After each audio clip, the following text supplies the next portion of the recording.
Olá, estamos aqui de volta, mais uma aula complementar do nosso conteúdo deste maravilhoso curso de interpretação e entendimento sobre dor. Preparei essa aula com muita vontade de dividir e compartilhar para você experiências em DTM. Vamos dar ênfase a DTM muscular do tipo com referência, porque eu venho desde a primeira aula já falando com você sobre aquele paciente hipotético, com uma possível dor de dente, uma possível dor de cabeça, junto com uma DTM.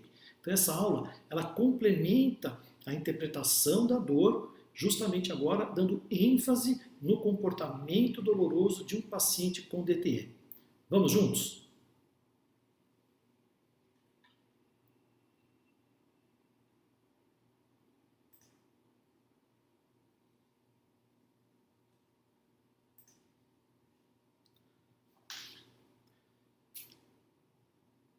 Tendo em vista que a DTM ela tem um processo multifatorial, nós vamos aproveitar essa oportunidade dessa aula para discutir não só o papel da DTM, mas eu vou mostrar para você a importância da DTM nas áreas odontológicas. E lógico, longe de mostrar tudo aquilo que tem de pertinência, mas a minha ideia é explorar bastante as possibilidades das DTMs dentro de um processo de diagnóstico e controle de uma dor, talvez como inferência agora, de uma dor de dente persistente.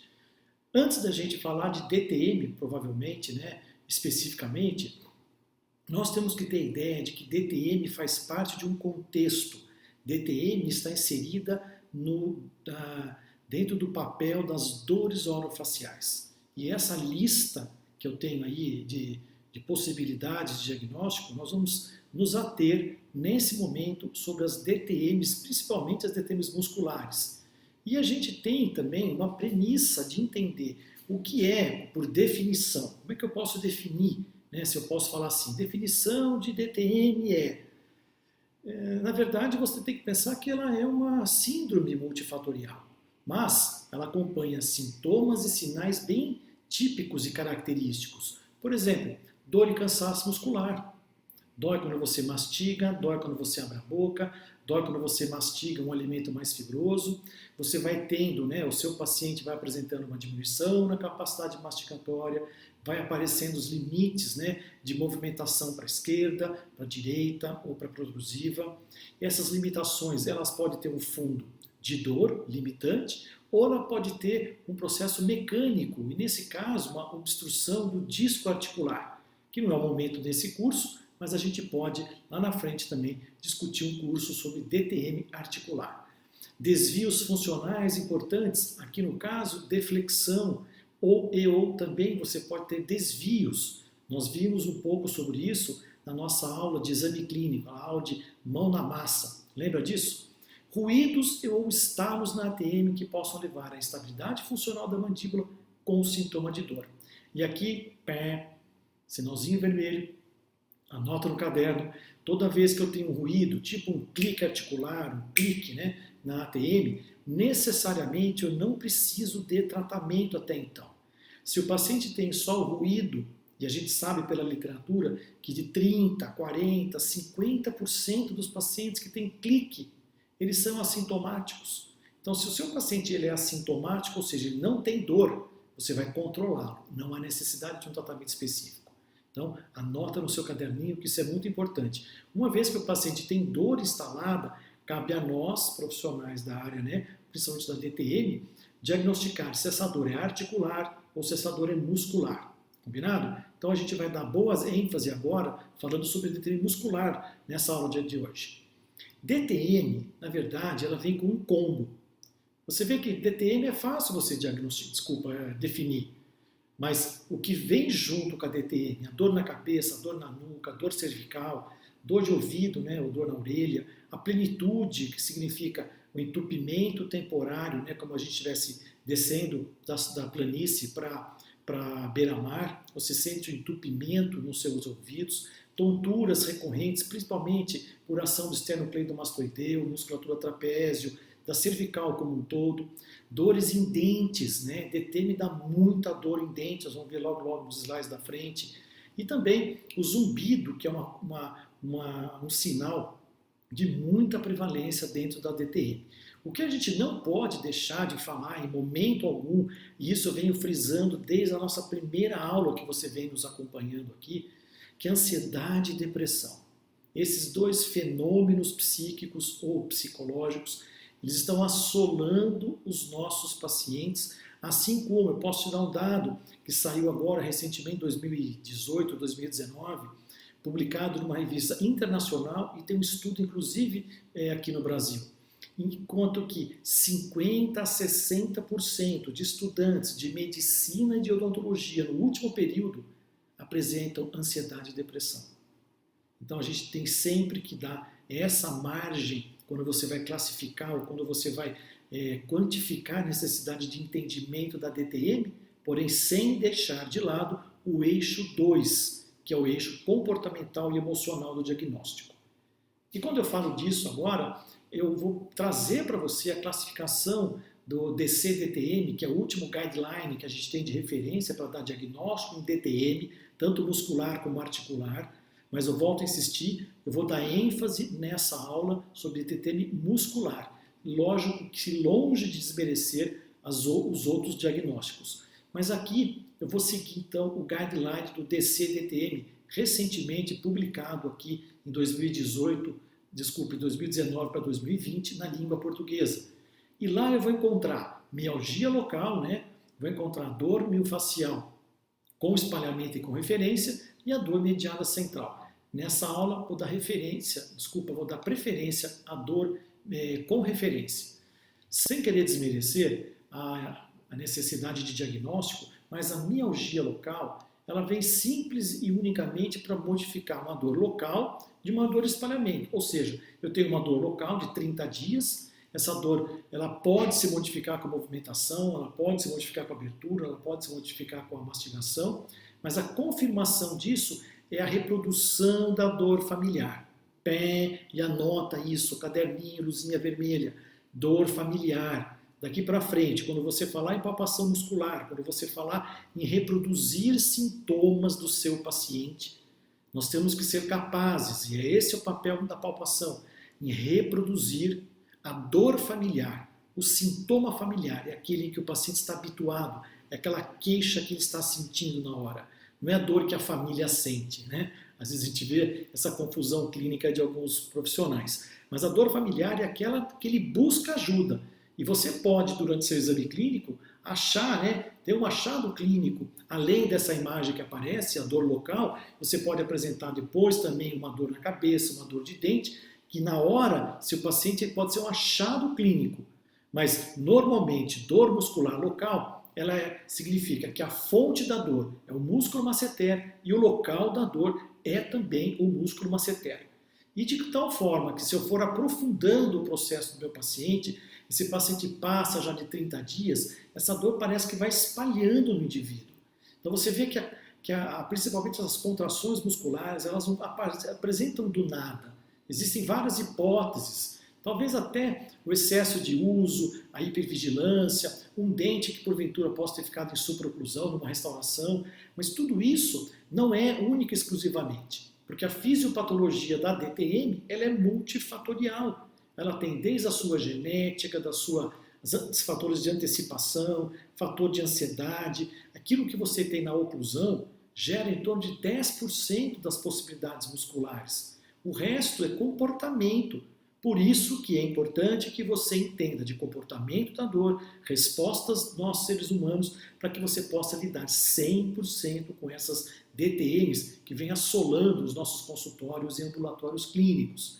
E volto de novo, dor miofascial por espalhamento, essa dor ela se espalha de uma forma que, se você olhar agora nessa imagem, ela dá a resposta imediata para você. É uma dor iniciada talvez na musculatura masseteriana e vai se espalhando pelo rosto, como parece que dói depois a ATM, parece que dói o ouvido, parece que dói o rosto, mas na verdade você tem um espalhamento de uma mialgia local, provavelmente ou mal controlada, né? Ou o paciente já foi direto para esse espalhamento, dado todo o aspecto de ansiedade que a gente vive, né, no dia a dia de hoje.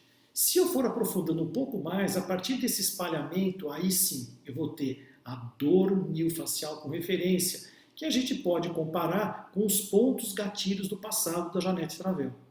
E aqui eu tenho uma dor referida além da região daquele músculo que você palpou. Por exemplo, se você palpar o músculo masseter, você vai ter uma dor na cabeça. Se você palpar o músculo masseter, você vai ter uma dor de dente.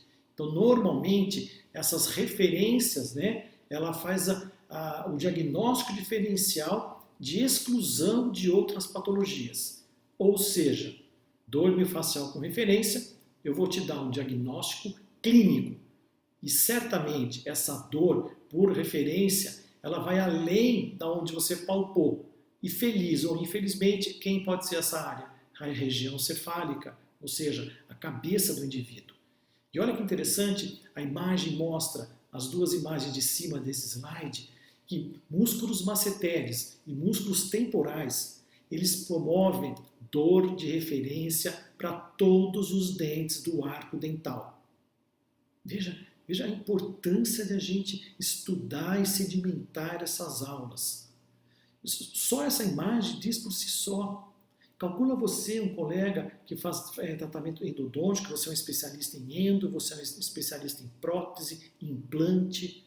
Você acaba de instalar um implante no seu paciente, você tem um tempo de cicatrização aí de 7, 14, 21 dias. Estou falando da fase cirúrgica, né, de inflamação. Agora, imagina nessa região onde você fez implantou o seu elemento de dente, implante, você fez uma curetagem, você extraiu um terceiro molar ou não, ou um elemento qualquer do arco dental, e depois de 30, 40 dias esse dente continua doendo. Acende uma luz vermelha, pé, caderninho, cuidado com dor miofascial com referência. Por isso que nós precisamos dar treinamento, né, e calibrar vocês, para que você possa ter esse diferencial clínico como arsenal terapêutico no seu consultório. E olha essa imagem de baixo, o esternocleidomastoídeo, o trapézio também gerando dores na cabeça, dores importantes no ouvido, dores importantes à distância da musculatura. Sim, parece até que ampliam as dores de cabeça, ampliam DTM muscular na face. Tudo isso junto e misturado precisa ser, de uma certa forma, relevante para os nossos pacientes, para o dia a dia clínico nosso. E isso é importante que a gente domine esse assunto de dores referidas. E para que a gente possa ter uma visão muito mais assertiva e, como eu posso dizer, com facilitação de didática, olha o que eu trouxe para vocês aí. Essa imagem eu tirei do livro do Oxon, né, mas preparamos como se fosse um vídeo interativo para você, passo a passo, junto comigo. E olha o que a gente tem em primeira vez. Eu vejo um paciente, né, hipotético, com uma dor, fonte de dor primária em nível, né, da musculatura do trapézio. Quando eu vejo essa imagem, eu tenho que os impulsos periféricos da região cervical, aqui C3, adentro do sistema nervoso central, fazem a primeira sinapse e essa primeira sinapse vai em nível talâmico para córtex. E a córtex interpreta, olha, eu tenho uma dor na cervical. De qualquer forma, isso é importante porque o paciente também ele pode apresentar ao mesmo tempo, né, ou em conjunto, uma dor em nível de masseteres, de dentes, ATM, enfim, que represente o que represente o V2 ou o V3 do nervo trigêmeo. E olha que interessante essa imagem onde você vê o impulso periférico adentrando o V3, o gânglio trigeminal, e indo fazer a primeira sinapse em nível onde? Em nível caudal do nervo trigêmeo. E agora que você observe muito essa bolinha azul, ela é a referência do núcleo caudal do nervo trigêmeo. E observe a proximidade com a C1, C2 e C3. Já está passando um filminho para você? Vamos seguir em frente? E da mesma forma, eu posso apresentar aqui esse dolorimento. Olha, eu tenho uma dor no masseter, eu tenho uma dor na ATM, eu tenho uma dor de dente.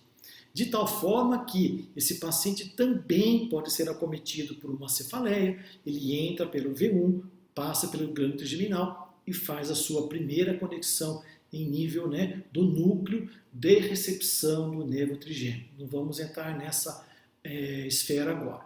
O que é mais importante, que isso tudo junto pode estar sendo acometido pelo seu paciente naquele momento da sua consulta. E o paciente, presta atenção, ele vai falar assim, doutor, eu tenho uma dor na cabeça, doutor, eu tenho uma dor de dente, eu tenho uma dor na cervical. Pronto. Ele não sabe mais o que está acontecendo com ele. E às vezes, não se surpreenda que ele nem a dor na cervical ele consegue perceber que ele tem. Ele vem, na verdade, reclamando de uma dor persistente na face. E eu vou dar um exemplo para você, de um dente 34 ou de um dente aí 14 e uma dor de cabeça recorrente. E a gente não pode menosprezar, porque a partir do momento que eu tenho esse bombardeamento dessa fonte primária na altura da cervical, eu crio interneurônios, que é essa linhazinha negra que eu estou trazendo para você. E essa linha negra significa o quê? Reconexão interneurônios. E quando eu tenho a conexão por bombardeamento de impulso periférico no sistema trigeminal, o que acontece? Há uma conexão, há um recrutamento de neurônios, eles se interrelacionam. Ou seja, a cervical passa a fazer parte do contexto trigeminal. Parece louco falar, né? Mas é essa a explicação primária de uma dor referida no núcleo motor na face. E você vai ter lá agora a resposta dessa conexão à dor local, como chamada dor heterotópica, porque a fonte primária da dor é a cervical. E aqui vale a parte clínica. Se eu fizer um bloqueio na fonte da dor, eu tanto elimino a fonte da dor, que é a cervical, como o local da dor no dente. Se eu fizer um bloqueio anestésico no local da dor, que seja ele ATM ou um dente, eu não vou debilitar essa dor. Ela vai se manter, porque a fonte de manutenção da dor já é extra-trigeminal. Ela vem lá da porção do nervo cervicogênico, aqui nessa mídia, a C3, gerando dor referida na face. Eu acho que a partir disso, a gente consegue ter uma noção mais aprofundada daquilo que eu fiz questão de trazer para sedimentar, gosto muito dessa palavra, o papel da DTM na odontologia. E quando você tem a importância da DTM nas especialidades, nenhuma delas está fora. A prótese, a reabilitação, implante, endo, orto, estética, pério, cirurgia bucomaxilo, inclui-se aqui a harmonização orofacial, odontopediatria, aonde você quiser contextualizar. Por quê? Porque a DTM, por ser multifatorial, no caso da prótese, você já falei isso várias vezes aqui, se você não tiver, volta no slide anterior, o primeiro slide, quem é a DTM? DTM é cansaço e dor funcional, é limitação de movimento. Então, todo paciente que for acometido por uma DTM clássica com sintomas e sinais clássicos muscular, ele tem uma alteração na oclusão. Você vai estar vendo fake contatos, né? Falsos contatos. Então, cuidado na hora de você reabilitar, na hora que você for ajustar a tua restauração, você vai delinear a sua orto. Tratamentos endodônticos, você pode ter a manutenção da dor. Acabou de ver agora alguns slides atrás. Volta na mídia anterior, você vai ver um músculo masseter, um músculo temporal, ampliando a dor nesse dente que você está tratando no canal. E agora com os alinhadores estéticos, nada contra, pelo contrário, são fantásticos, maravilhosos. Só que a gente tem percebido que parte dos pacientes que já têm apertamento em vigília, que são o quê? Hipervigilantes, apertam o dente durante o dia, essas placas, esses alinhadores, né, de material reversível na boca, promovem uma possibilidade de aumentar o apertamento em vigília. Isso, consequência, pode aumentar também o bruxismo do sono. Então, ficar esperto, acende luzinha vermelha. A ortodontia, como por si só, também tem que aguardar. A prótese sobre implante também tem que aguardar. Aguardar o quê, professor? Aguardar a remissão dos sintomas. A partir do momento que você controla essa DTM, aí você vai ter a sua odontologia com muito mais segurança, com muito mais tranquilidade. Você passa assim um ortodontista, um periodontista, um implantodontista, um cirurgião, um endodontista, enfim, com muito mais capacidade, com muito mais assertividade, muito mais segurança do que você vê na literatura hoje, profissionais ainda insistindo em promover para os seus indivíduos, né, tratamentos irreversíveis para tratar muitas vezes de uma disfunção que ela já está crônica, ela já está mediada pelo sistema nervoso central. Olha que interessante essa mídia. Fatores locais, a parafunção, procedimentos comuns, uma extração comum, um implante perfeito que você fez, pode caracterizar um processo de sensibilização, porque a gente não sabe o quanto aquele sistema nervoso central do seu paciente está afetado. A redução de limiares de dor amplificam respostas nesses nossos receptores. Então, muito cuidado com aquele paciente que entra no seu consultório se queixando dessas possibilidades. E ainda mais, você vai jogar lá na frente um paciente com uma dor crônica disfuncional. Ele tem realmente uma alteração no mecanismo de transmissão dessa dor. Eu vou incluir agora, antes do próximo slide, um fibromiálgico. Pacientes com síndromes dolorosas, periféricas, ele pode estar sentado no seu consultório odontológico hoje, amanhã, com alterações ou ativações espontâneas de dor, redução de limiar, aumento das respostas. Aquilo para ele não é um piti, ele é muito mais dolorido que o normal. Ele tem uma perda da inibição, ele tem aumento nas áreas receptivas. Ou seja, esse indivíduo com uma chamada sensibilização central, que dentro dela a gente traz uma síndrome disfuncional, que pode ser cefaleia, DTM, fibromialgia, e tudo isso junto e misturado com características clínicas de dor neuropática. Que loucura! Quanto conhecimento a gente tem que ter, porque o paciente chega no seu consultório com uma DTM, dor de dente, mas é uma dor persistente, é uma dor que não tem radiografia, não aparece absolutamente nada de lesão, mas o paciente tem uma sensação de calor diminuído, aumentado, dor em queimação, dor em choque, uma dor chata, alterações sensitivas, você pode passar um algodão, você pode cutucar, fazer um pequeno estímulo não nocivo, ele vai apresentar dor, isso é chamado alodinia. Então anota, pé, sinalzinho vermelho. Esses pacientes com síndrome disfuncional, eles têm alodinia. Lembra? Eu já falei disso na aula nossa de dor. Dor a estímulo não nocivo. Ele tem uma hiperalgesia, ele tem uma dor ampliada na face. Você faz uma palpação regular como os outros pacientes, ele tem uma amplidão, ele tem uma hiperdor na face. E essas respostas, elas podem ser associadas às características neuropáticas para esse paciente. Por isso que muitas vezes você usa a placa no seu paciente, ou você quer fazer única e exclusivamente um modelo mecanicista de checar a oclusão, você infelizmente está inferindo um erro muito grave no comportamento de interpretação da dor desse indivíduo, né? E eu queria acrescentar esse entendimento mostrando esse caso clínico aqui de uma paciente com 37 anos, casada, 3 filhos, com uma dor pré-auricular bilateral, uma alimentação de abertura com dor funcional, dor na cabeça, dor no dente 34, cervicalgia. Isso você vai aplicar o nosso conhecimento da ficha clínica, o questionamento inicial, você vai diagnosticar como uma hipótese de diagnóstico do DTM muscular, DTM articular e uma neurite do aurículo temporal.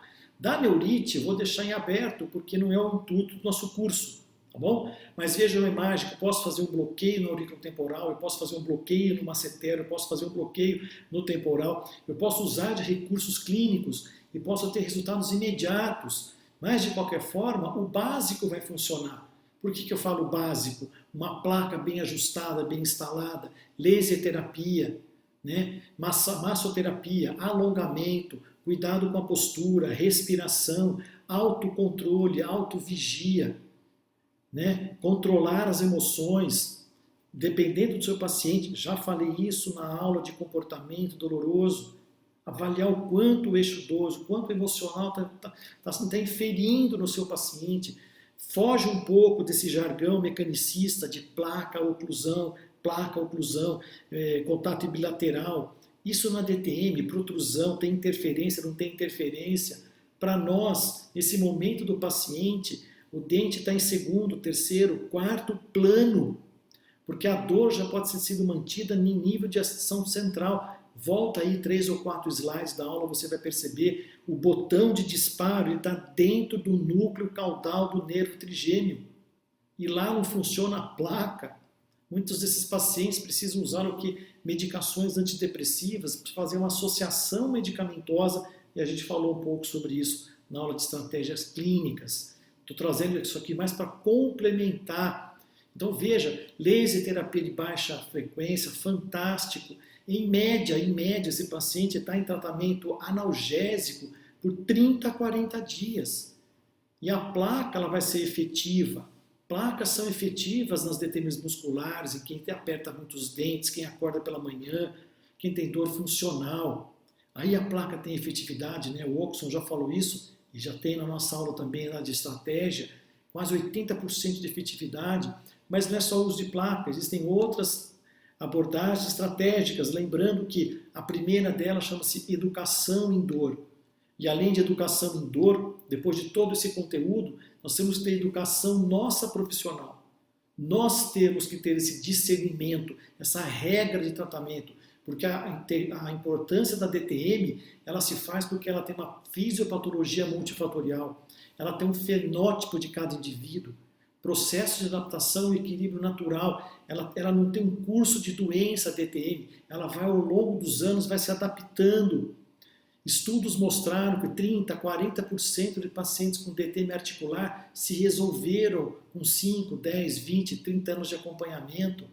Então não é uma doença que vai matar, que vai alejar, que vai deixar você sem funcionar. O problema de tudo isso são os fenótipos, são aquele combo que eu mostrei para você em alguns slides para trás. Ela apresenta sintomas de dor e limitações funcionais. Então, qual a dificuldade? Você vai dar uma abordagem clínica em todas as áreas da odontologia. Isso vai gerar dor referida e aumentando a possibilidade de equívoco de diagnóstico. E se não bastasse tudo isso, cuidado com essa visão mecanicista. Então, de uma vez por todas, vamos desenvolver essa metodologia e não realizar procedimentos clínicos e cirúrgicos sem que você tenha 100% de capacitação naquele diagnóstico adequado. Atuar nos fatores perpetuantes e agravantes. Isso é muito importante. Muitas vezes a oclusão não é nem perpetuante nem agravante, sim, é o estado emocional do paciente. Promover conforto muscular na ATM, tá vendo? Placa, fisioterapia, autocontrole, antes de realizar qualquer procedimento reversível, do tipo prótese, implante, pé. Eu acho que estou me fazendo entender, né? Eliminar sinais e sintomas para depois que você possa ter essa liberdade de manter o seu tratamento ortodôntico, sua reabilitação, seu planejamento de prótese, etc.